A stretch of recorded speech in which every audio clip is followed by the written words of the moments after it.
warahmatullahi wabarakatuh. Shalom, Om Swastiastu, Namo Buddhaya. salam kebajikan. Pose with the bands. Pose with the pose with the pose with the pose pose with the bands. Pose with the pose with the pose pose pose with the bands. Pose with the bands. Pose with the bands. Pada video kali ini, kita akan menjelaskan tutorial penggunaan uji Wilcoxon menggunakan software RStudio untuk menganalisis data, beserta penjelasannya mengenai langkah-langkah melakukan uji Wilcoxon dan uji normalitas. Tentunya dengan RStudio menggunakan uji Wilcoxon sebagai metode non-parametrik untuk menganalisis data yang berpotensi tidak normal. Di sini kita mengambil data pretest dan posttest yang sudah telah kita siapkan. Nah, sebelumnya teman-teman udah pada tahu belum sih apa itu RStudio, apa itu uji Wilcoxon? Mereka berdua buat apa sih? Gunanya buat apa? Jadi, software RStudio adalah software sumber terbuka dan gratis. R merupakan bahasa pemrograman untuk komputasi, statistik, dan grafik. Aplikasi ini digunakan untuk menganalisis data dan uji statistik. Nah teman-teman, uji statistik dibagi menjadi dua, yaitu uji statistik parametrik dan uji statistik non-parametrik. Pada video kali ini kita akan menggunakan metode uji statistik non-parametrik. Kenapa? Karena data yang kita gunakan merupakan data yang tidak terdistribusi normal. Uji non-parametrik yang akan kita lakukan yaitu uji Wilcoxon.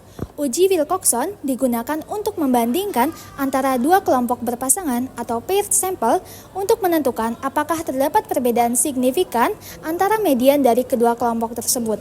Lalu, data yang digunakan bersifat ordinal. Hipotesis berupa H0 dan H1. H0 menandakan tidak terdapat perbedaan signifikan dengan p-value lebih dari 0,05. Dan H1 menandakan terdapat perbedaan signifikan dengan p-value kurang dari 0,05. Nah, berikut data simulasi yang kami buat mengenai data pretest dan data posttest. Data ini bersifat ordinal dengan keterangan 1, yaitu kurang, 2 cukup, dan 3 baik. Sebelum kita melakukan uji Wilcoxon, kita harus mastiin dulu ya, Bes, data terdistribusi normal atau tidak. Di sini, kita melakukan Shapiro-Wilk test karena data kurang dari 50. Tuliskan data ke dalam Excel dan simpan. Lalu, buka RStudio dan klik import dataset pada bagian kanan atas. Karena data kita dalam bentuk Excel, pilih From Excel. Tekan browser lalu pilih file Excel yang sudah disimpan tadi. Setelah data muncul, klik import. Klik Untitled 1 di kanan atas untuk kembali ke fungsi R. Tulis fungsi R Shapiro.test buka kurung, nama data, simbol dolar, nama kelompok data sebelum, tutup kurung, sehingga menjadi Shapiro.test buka kurung, data, simbol dolar, pretest, tutup kurung. Lalu tekan Run untuk mengetahui p-value. Tulis fungsi R Shapiro.test buka kurung, nama data, simbol dolar, nama kelompok data sesudah, tutup kurung, sehingga menjadi Shapiro.test buka kurung, data, simbol dolar, posttest, tutup kurung. Lalu tekan Run untuk mengetahui p-value. Nah, Bes, karena kedua kelompok data tidak terdistribusi normal, maka kita lanjutkan lagi dengan uji non-parametrik Wilcoxon.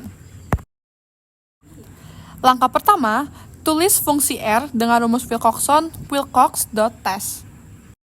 Selanjutnya, tuliskan buka kurung, nama data, simbol dolar, kelompok data sebelum, koma, nama data, simbol dolar, kelompok data sesudah, koma, alternatif, sama dengan tanda petik 2, to.sided, tanda petik 2, koma, paired, sama dengan T, tanda kurung, sehingga menjadi tanda buka kurung, data, simbol dolar, pretest, koma, data, simbol dolar, posttest, koma, alternatif, sama dengan tanda petik 2, to.sided, tanda petik 2, koma, paired, sama dengan T, tanda tutup kurung.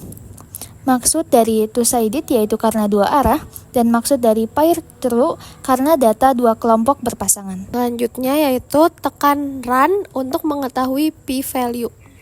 Hasil uji Wilcoxon menunjukkan nilai P yaitu 0,4329 kali 10 pangkat minus 4 atau P-value kurang dari 0,05 sehingga H0 ditolak dan H1 diterima, yang berarti terdapat perbedaan yang signifikan antara data pretest dan juga posttest. Terakhir, yaitu kesimpulan. Uji Wilcoxon pada data menunjukkan terdapat perbedaan yang signifikan antara data pretest dan posttest.